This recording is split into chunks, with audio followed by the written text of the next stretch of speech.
and welcome. Just before we start, could I kindly ask you just to check that your mobile phones are turned off, silent. So did that person whose car have the lights on get out there and save the day? Yes, wonderful. Thank you for being here today and for supporting each other through this very emotional and very difficult time. My name is Rita Cohan. I'm a civil celebrant and I'm honoured, deeply honoured, though deeply saddened, to lead this service. We've gathered here in sorrow to honour the memory of a remarkable woman, Marie Frances O'Sullivan, affectionately known to all of us just as Muz. Muz slipped away peacefully just after 9 a.m. on Friday the 19th of January at her home in Kew. Her devoted husband Gavin was there by her side, holding her hand. In typical Muz fashion, she had fought quietly and valiantly over the last 2 years as she battled with cancer. But to the end, Muz's courage and her sense of humour were unwavering. Muz was just 62 years and 1 month old. After this service, before we lay Muz to rest at Lilydale Memorial Park, you're warmly invited to spend some time together here, enjoy some refreshments, and Muz will be here with us in her own way. Then if you would like to join us for the burial at Lilydale, the details on the back of the order of service. The death of a family member is an exquisitely painful event, and our hearts reach out today to Muz's nearest and dearest and their families. Muz's adored husband, Gavin, Muz's mother, Kath, her 4 brothers, Kevin, Hugh, Jared and Leo. Muz's 6 sisters, Jude, Sue, Jan, Faye, Joan and Claire. And Muz was devoted auntie to 25 nieces and nephews. And it's Muz's death that has brought us together, but it's her amazing life that we wish to remember and celebrate today. Muz's passing unites us in a way that no other human experience can.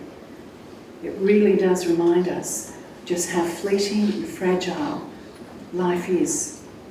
Muz, always a pragmatist, would probably have agreed with that famous philosopher, Dr. Seuss, who said, "Don't cry because it's over.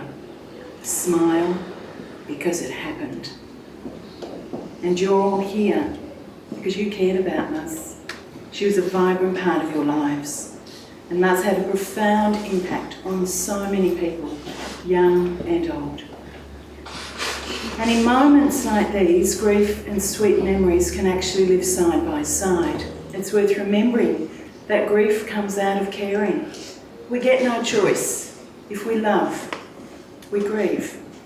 And we try to create a new normal as we integrate that loss into our lives and into ourselves.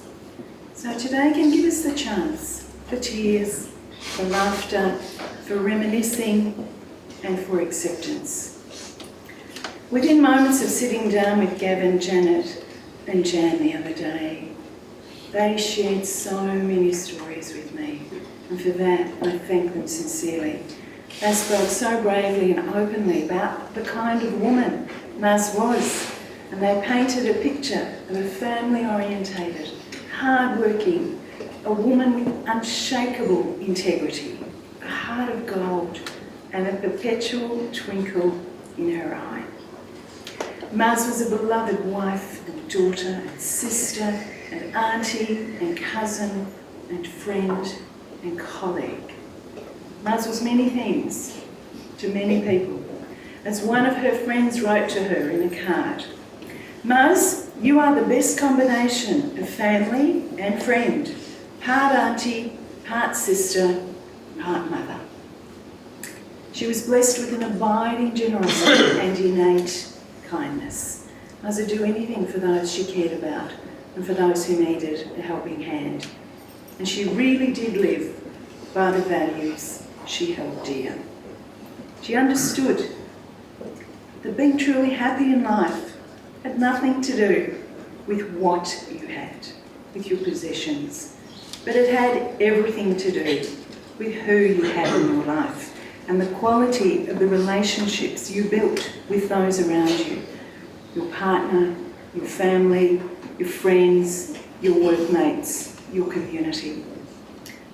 So despite the incredible grief that we feel, let's recall Muz's life with thankfulness as we stand united in a final act of respect to honour Muz, to honour what she stood for, to honour how she lived her life, as we recall and celebrate Muz's aspirations, her joys, her achievements, and her loves.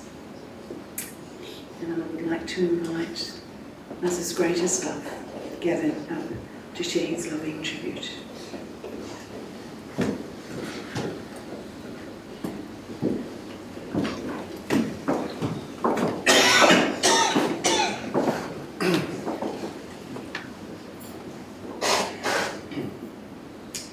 Well, with her mischievous sense of humour, Muz had planned to make a recording in her best, loud, clear, authoritative voice, so that at this very moment, instead of my voice, you would have heard hers through the audio system saying, "Thanks everyone so much for coming today and for being such an important part of my life. One of the benefits of having a use-by date on your life is that unlike you, I can predict with reasonable accuracy when my time is up. So although this may give you something of a start, I did want to use this occasion to say how glad I am to have been able to share life's journey with all of you here today. Thank you for helping make my life a wonderful and fulfilling life. Whether you know me as Muz, Mari, Muzzy, Muzbo, doesn't matter. I guess it's a testament to the fact that in the endearments that you have used, many of you have seen different sides of me in my path through life, and I appreciate that greatly. At the end of the service, I would really like you to reach out and identify the part you play in my life with people that maybe you haven't met before. They are all lovely people. I can guarantee it. As apart from family, they've all been hand-picked by me. Unfortunately, that loud, clear, authoritative voice failed more quickly than we had allowed for, and she never did get to have the last word, as was her clear intent. Which, in one way, is just as well, as we might have saved a lot of you from the fright of your life. However, that was her instruction, so knowing Muz as you do, you had better do as you're told and swap stories and memories which celebrate her life. In terms of reflections, I guess we'd better start with the ditzy chip on the cover of your order of service. Those photographs were taken in November 2014 by her hairdresser. She figured that if chemotherapy was going to take her hair, she would get in early and have it cut short. It fell out on her 60th birthday, but not before she had captured an image of a vibrant, elegant Muz with long hair. Her choice of these photographs tells us how she wished to be remembered. Reflections upon Muz will span eras and contexts. For some, she will be a teacher. Others, a scary vice principal. Others, the voice behind a psychological assessment report. Others, a valued and committed consultant or colleague. And still others, the proponent of reasoned arguments on a board. As a businesswoman, she played a fundamental role in the strategy and day-to-day management of behaviour research, PsychPres, Coin Didsbury and Craigmore, and this understanding of business as well as psychology benefited many of her executive coaching clients. Amazingly, her impact is felt in many of the locations where she worked with Child Fund, such as Panama, Vietnam, India and Ethiopia. One lovely memory is playing the game of who will spot the other first when concluding different international consulting assignments and arriving independently at Charles de Gaulle Airport in Paris en route to new, different assignments. After a few days in Paris, I was off to Saudi Arabia, but she was off to Gabon in West Africa for Shell. And I still don't know where Gabon is. So we're all here today because we share Muz and our love for her in common as we've experienced some part of our lives with her. We've talked, laughed and loved, cried and were sad with her. We shared food, had drinks, we celebrated occasions, we travelled, we worked. Some of us knew her closely as family and friends, and others knew her professionally. One of Muz's work colleagues sent me an email entitled Silk and Pearls. That is what I thought the first time I saw her. I was so in awe, and as she spoke to me, she was elegance personified. A woman of an era gone by, where intelligence and wit melded with beauty and grace, and a generosity of spirit and mind. I was so afraid of getting butter on the napkins or spilling my tea.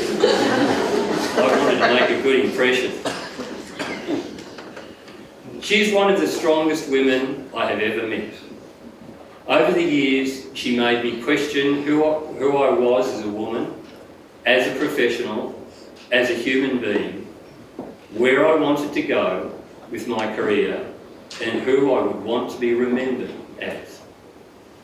She guided my learning, getting me to focus on honing my skills, my observation of my surroundings, of staying focused on the goal. I was there to be a conduit in someone's growth. In a cafe on the back of 2 envelopes, she sketched out who I could become. I'm so grateful for those moments. She taught me that you can convey strong emotions with eloquent language. Though I will never forget the time in the house one summer when she stubbed her toe and I heard the most colourful language that was ever. I don't think my jaw had ever dropped so wide in shock, and I had to laugh. It was all about the context, she reminded me. She loved life and the people that were part of her journey. She took joy as a woman might, but expounded delight as a child would. She gave me insight into how love works between people who are friends and partners in work and in life. And while she reminded me not to idealise her marriage, I hope she knows just how much I admired her for the way she loved, she lived and laughed with Carol. And that is what she will always be to me. Extraordinary, brave, intelligent, beautiful, fun-loving, gentle, kind. Strong and beautiful as silk, but as elegant and cultured as a pearl. Thank you, Murray. Muz was very connected to the people in her life, always ready to help and to organise. A testament to this was her willingness to give to others. Many of you here today may have been helped by Muz in one way or another. as a role model, mentor, career development coach, financier, central figure, family figure, or friend and good listener. And as a coach, with some of you perhaps not remembering that you asked for any coaching in the first place. She was a great communicator, and part of that was being a great listener and providing wise counsel. Murray also supported me, her friends, workmates and clients through action. She was there for people, busy, active and fully participating in life. For me, Murray was an amazing friend, confidant, partner and support. For most of our working lives, we were work colleagues at work and came home to be husband and wife, and tigers in the bedroom. In fact, most of the nieces, nephews and godchildren would refer to us as Muzz and Gab when they were little, regardless of whether we were there together or alone. And as most of you would have seen more of us together than apart, you will have made your own observations of the marriage.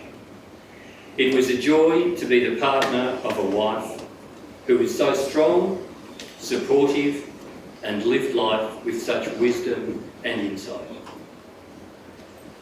So before Leo tells me no more words, Gary, I will simply close with one of the loveliest possible memories of a spouse is when their last discernible sentence to you is, "I love you so very, very much." And I'm sure that is the thought that we would want to echo back to Muzz as part of our reflection on her life.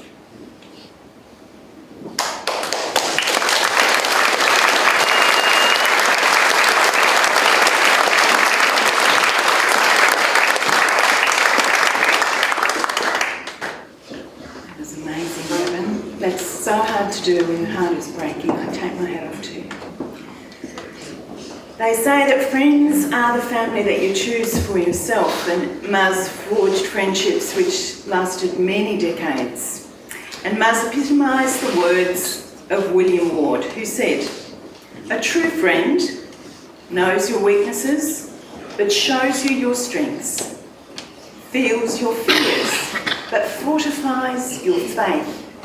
A true friend sees your anxieties, but frees your spirit, recognises your shortcomings and emphasises your possibilities."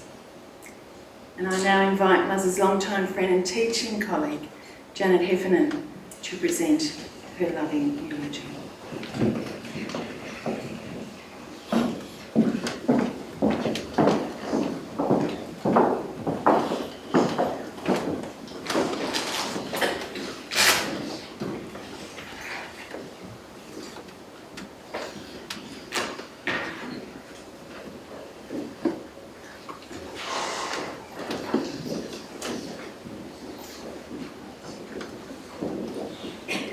Thank you, Rita. Murray Frances O'Sullivan, or Muzz, as she was known to many, was the third of 11 children born to Kat and Con O'Sullivan. Muzz was born in Camperdown on the 17th of December 1954. Muzz spoke often about her early upbringing. Being dairy farmers, Kath and Con worked very hard, and this instilled in Muzz an exceptionally strong work ethic. Life on the farm wasn't by any means a circus. By necessity, it was a tightly run ship. But there was plenty of love and much fun. When chores were completed, kids were free to be kids and roam until tea time. Games were invented, not suggested. Later in life, Muzz attributed her very impressive ability to skip with a skipping rope to the hours spent doing it as a child. Being one of the older kids in the family, Muz did a lot to help in the upbringing of her younger siblings. If nothing else, she would have had them highly organised, something she no doubt learned from her very much loved mother, Kat. Muz attended the local prep to Year 10 school in Camperdown. Her two older siblings, Kevin and Jude, were sent to boarding school in Ballarat and Warrnambool respectively. Muz didn't want to go to boarding school though, and managed to convince Kath and Con to allow her to stay at the local Catholic school till Year 10, and then go on to Camperdown High School for Years 11 and 12. Being in Sir Henry Bolte's electorate, the then Premier of Victoria, Camperdown High School was well resourced and considered to be a very good school. Muz found that she had a fair bit to catch up on in moving into Year 11, but nonetheless did very well in Year 12. Muz was just 16 years of age when she completed her Year 12 and was accepted into a teaching course in Geelong, but decided to defer instead and move to Melbourne to work, staying with her big brother Kevin. During this time, Muz's world opened up. She read a lot, she mixed with a wide variety of people at her work and also with Kevin's friends, some of whom were studying at university. She happened across an interest in studying psychology. Psychology was in its early days and was typically studied as a major in a science or an arts degree. La Trobe University pioneered one of the first dedicated psychology degrees in its Bachelor of Behavioural Science. And it was this degree that Muz commenced in 1973. Muz discovered the two great passions of her life at La Trobe University, psychology and Gavin Didsbury. Not necessarily in that order. Initially, Muz used her psych degree as a springboard into secondary teaching, and she started teaching at Kilbreda College in Mentone. After a year off to travel overseas, Muz returned to Kilbreda as Year 10 coordinator. Psychology wasn't taught widely in schools in the early 80s, so Muz taught history, typing, business studies and religion. The teaching of religion wasn't entirely prescriptive, so Muz taught the girls what she termed values clarification. They loved it, and they loved her. Muz thoroughly enjoyed the interaction in the classroom. The content being taught was almost incidental. Outside of teaching, there was plenty going on as well. Muz had played netball and tennis as a kid in Camperdown, and she revisited her sporting pursuits in her 20s, playing netball and taking up basketball. She was a fierce competitor and a dead-eye when it came to goal shooting. She also took up skiing and in a short time became an extremely proficient and graceful skier. So much of what Muz did had a graceful and classy aspect to it. On the fashion side, Muz's guiding principle was simple elegance. This notion of simple elegance had been instilled in her by her mum, Kat. Of course, Muz had a head start, being tall, slim and beautiful. Muz was single at the start of the 1980s. It was difficult not to notice, however, that she spoke incessantly about her friend from university, Gavin Didsbury. Over time, these two fiercely independent people got together and were married in 1986, forging a phenomenal union known as Muz and Gav. All one word. Back on the work front, as so often happens, being an outstanding teacher meant that Muz was being moved out of the classroom and up the administrative ladder. In 1983, Muz had moved to Sancta Sophia College in Glenroy, and was vice principal there. Increasingly though, Muz saw potential difficulty in working in the Catholic education system because her values and those of the system were not in complete alignment. Being at a crossroad in her career, Muz decided to change gear. She took a year off to complete her Master of Education and undertake some part-time work. Having just co-started a business in organisational psychology, Gavin offered Muz a few weeks' work. Those few weeks turned into a few decades. Gav's offer proved to be one of the smartest business decisions Gav and his business partner Terry ever made. Muz saw during this year off that her future lay in organisational psychology rather than in education, and undertook further study to complete her 4th year in psychology. This was followed by a further 2 years' work under the supervision of a practising psychologist. When Muz moved into organisational psychology, it was a round peg in a round hole moment. Observing people and their behaviours was an intrinsic part of Muz. Her study gave her a framework as to how these behaviours could be modified and how outcomes could be improved. No doubt we would all have experienced at some time a Muz direction. When she bossed and challenged us, it was her way of extracting the best from us.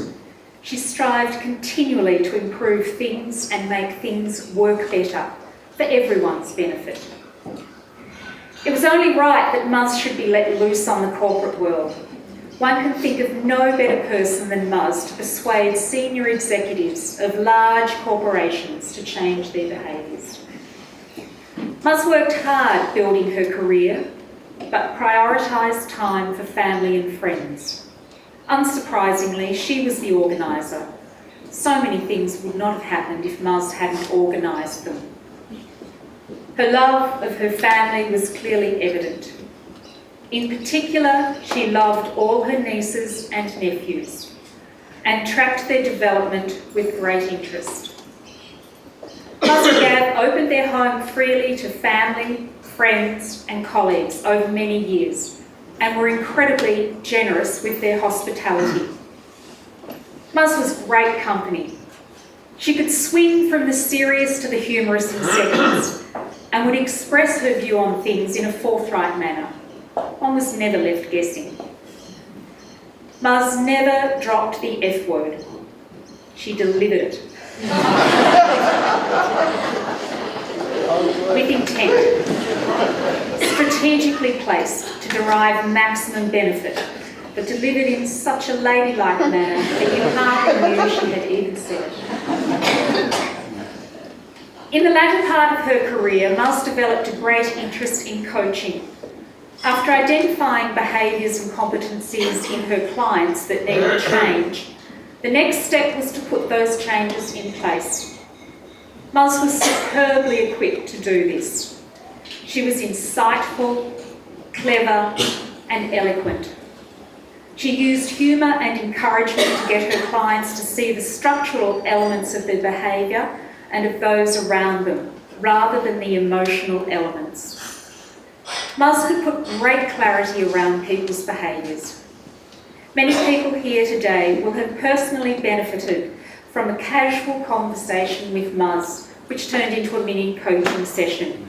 One was often left with homework after such a session, and as per usual, it was better to do your homework than not do it. As Gav has mentioned, Muz's consulting work took her to many parts of the world. Some of her work was with not-for-profit organisations. This work took Muz to places, as Gav has mentioned, such as Panama, Ethiopia, Vietnam and India. And it involved coaching the employees of these not-for-profit organisations in their leadership roles. For many of these employees, it was the first time they had received training where the focus was on them as individuals operating within the organisation. It had a profound effect. They found it personally empowering and life-changing. Gav has been contacted by a number of these people over the last few days. Muzz also took a significant interest in the then named Foundation for Developing Cambodian Communities, or FDCC. Muzz and Gav became directors of that organisation, which worked to develop young females and children in rural Cambodia.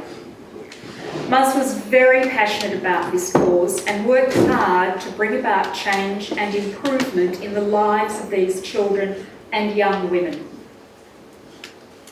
In latter years, after both having worked so hard to establish and run businesses, Muzz trained Gav to take increasing periods of time off work in order to travel the globe. Gav was a willing participant in this, and Muzz would organise the itinerary with precision. On the cusp of her retirement, Muzz was diagnosed with cancer just over 2 years ago. Muzz worried about the effect on others her diagnosis would have and worked to manage this. On the day she was told that the last treatment available to her had not been successful, Muzz vowed that she would be an exemplar of how to die well. Amidst our tears, we had to laugh. How typical of Muzz. Muzz sometimes apologised for getting teary. She was in fact always prone to tears because she cared so passionately about things and people. Strength and tears are not mutually exclusive. Towards the end, Muzz felt fortunate to be surrounded by the abundant love of her large and supportive family. She also felt fortunate that people remained in contact with her. The fact that they did showed two things. Firstly, it showed the large network of family and friends that Muzz had cared for, supported and encouraged during her life. She was a very loyal person. Secondly, it demonstrated the graciousness she exhibited throughout her illness. Muzz made it easy for people to still want to be around her. She remained smart, interested in what people were doing, and always articulate. In testimony of the esteem in which she was held professionally, Muzz had clients who would not let her resign from coaching them, despite her illness. They would work around Muzz in order to maintain their contact with her. To cope with her illness with such dignity was extraordinary and showed her great strength of character. It also showed the unwavering support and care Muzz received from the love of her life, Gavin. He made possible Muzz's wish to die at home. Muzz was a strong, intelligent, articulate woman. Our loss feels enormous. We must, however, do as Muzz did. Look for positives. One positive that we can hang on to is that we have known her. How fortunate we have been to have had such a woman in our lives. We will never, ever forget her.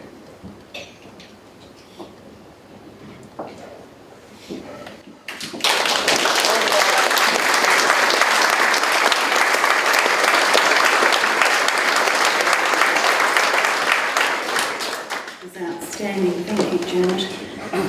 So, ladies and gentlemen, let's take a journey down memory lane of treasured family photos.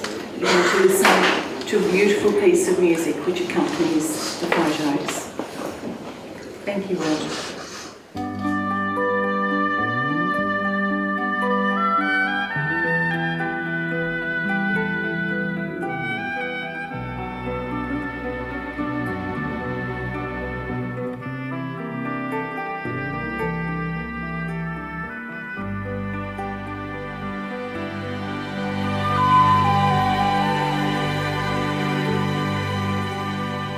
Is it a kind of dream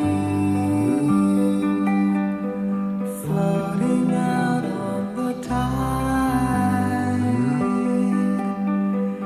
following the river of death downstream? Or is it a dream? There's a fog along the horizon,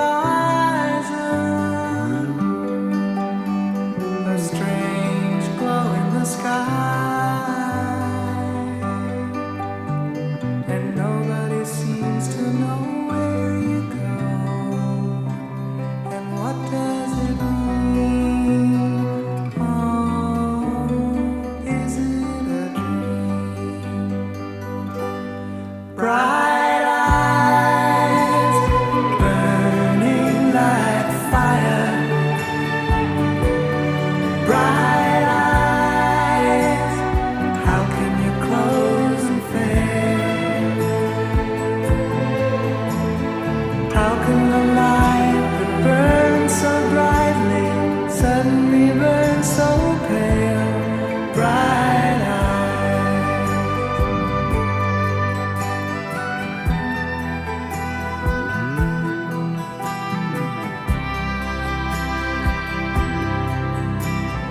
Is it a kind of shadow reaching into the night, wandering over the hills unseen? Or is it a dream? There's a high wind in the trees, a cold sound in the air, and nobody ever knows when you go, and where do you start?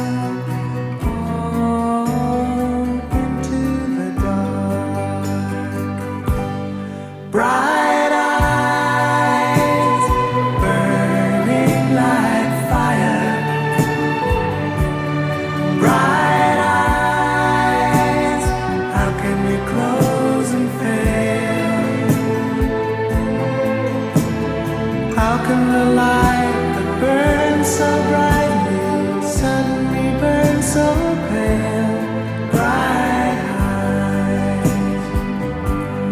Bright eyes burning like fire. Bright eyes, how can you close and fail? How can the light that burns so brightly suddenly burn so pale? Bright eyes.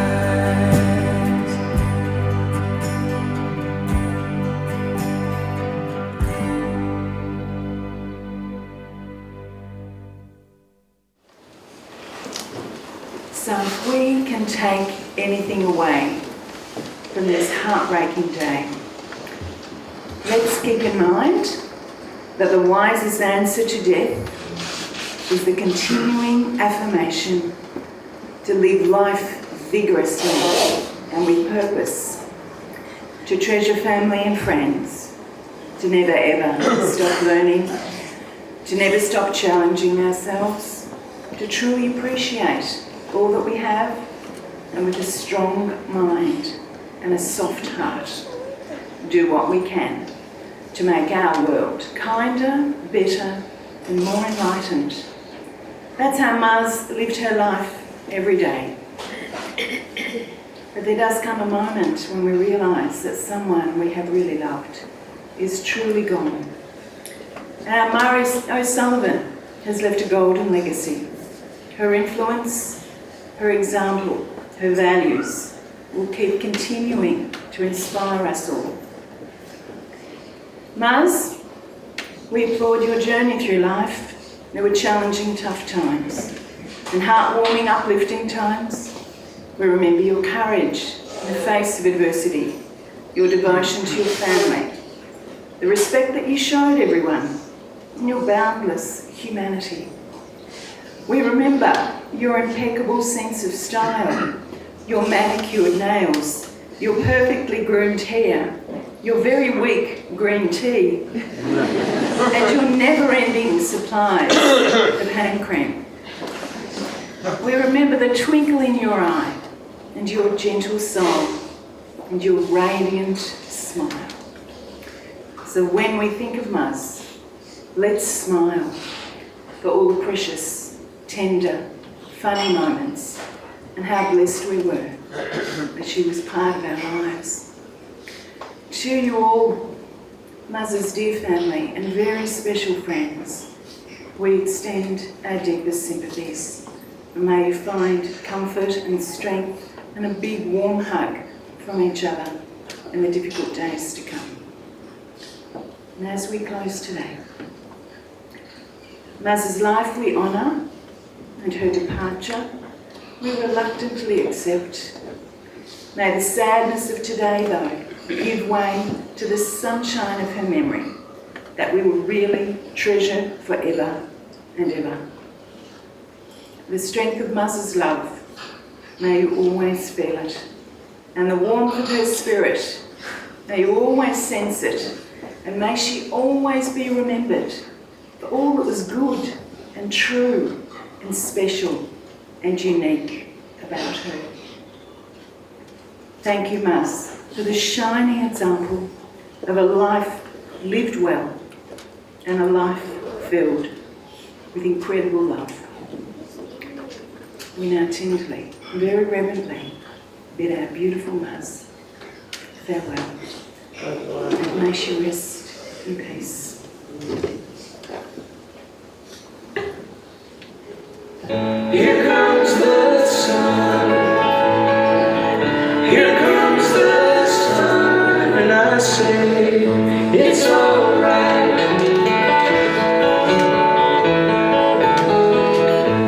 Little darling, it's been a long, cold, lonely winter. Little darling, it feels like years since it's been here. Here comes the sun, here comes the sun, and I say it's alright.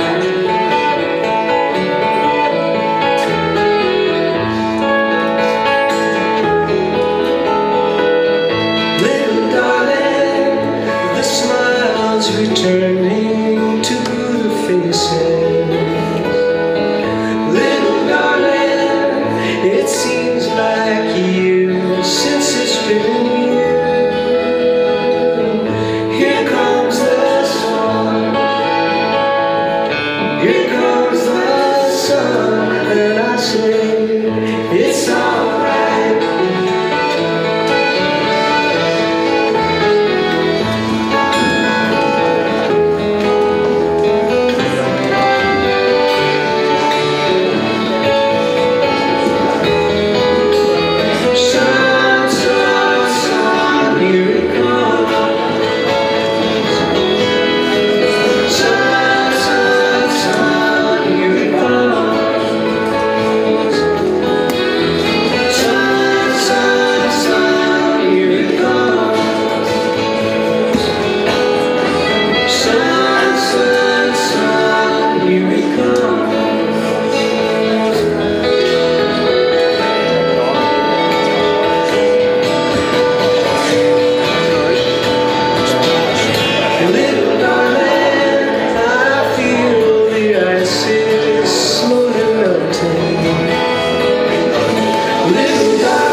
what you dream of, dreams really do come true. Someday wish upon a star, wake up with the clouds are far behind. Be where trouble melts like lemon drops, high above the chimney top. That's where you find me, oh, somewhere over the rainbow. Bluebirds fly, and the dream that you did too. Oh why can't I? Well, I see trees of green and red roses too. I watch them bloom for me and you, and I think to myself, what a wonderful world. Well, I see skies of blue and I see clouds of white and the brightness of day. I like the dark and I think to myself, what a wonderful world. The colors of the rainbow, so pretty in the sky, also on the faces of people passing by. See friends shaking hands, singing, how do